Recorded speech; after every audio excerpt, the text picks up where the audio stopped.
Berdasarkan data dari Kementerian Kesehatan Indonesia, bahwa penyakit tidak menular itu meningkat setiap tahunnya 34%.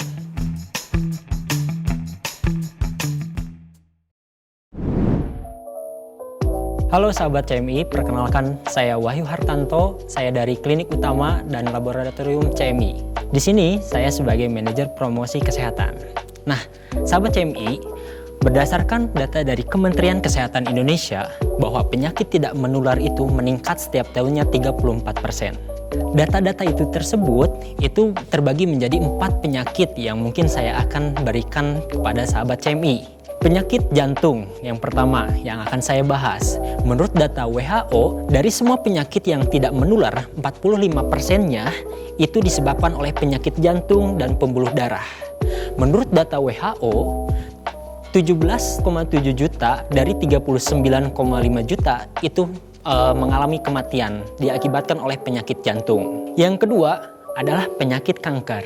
Menurut data WHO, di tahun 2020, 19,3 juta penderitanya, itu 10 juta penderitanya itu meninggal. Dan itu meningkat dari tahun 2018.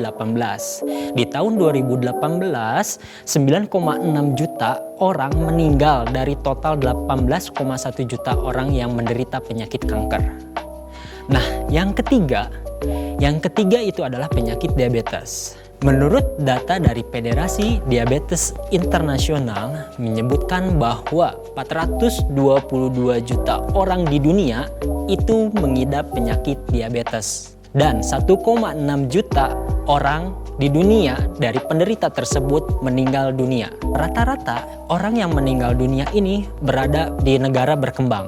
Di negara berkembang ini menjadi konsen yang harus diperhatikan oleh setiap warganya, termasuk di kita, yaitu Indonesia.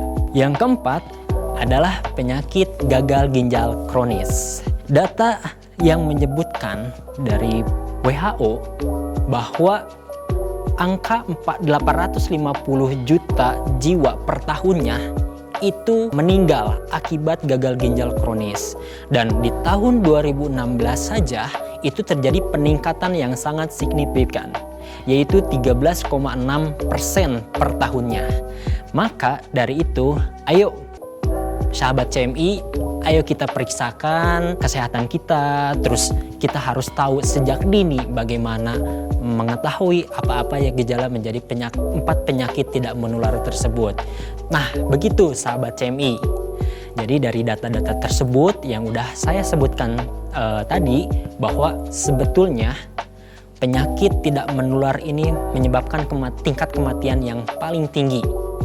Sehingga sahabat CMI, kita harus sadar terhadap apa? Sadar terhadap diri sendiri, sadar terhadap kesehatan pribadi, sadar terhadap apa yang menjadi kemungkinan yang menyebabkan penyakit-penyakit tersebut terjadi.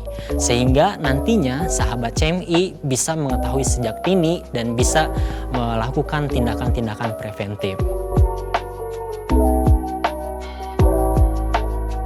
Oke, sahabat CMI, semoga apa yang saya jelaskan tadi bisa bermanfaat untuk sahabat CMI, dan nantikan video saya selanjutnya dan jangan lupa untuk share, like, dan subscribe. Terima kasih, selamat sehat sahabat CMI dari saya, semangat.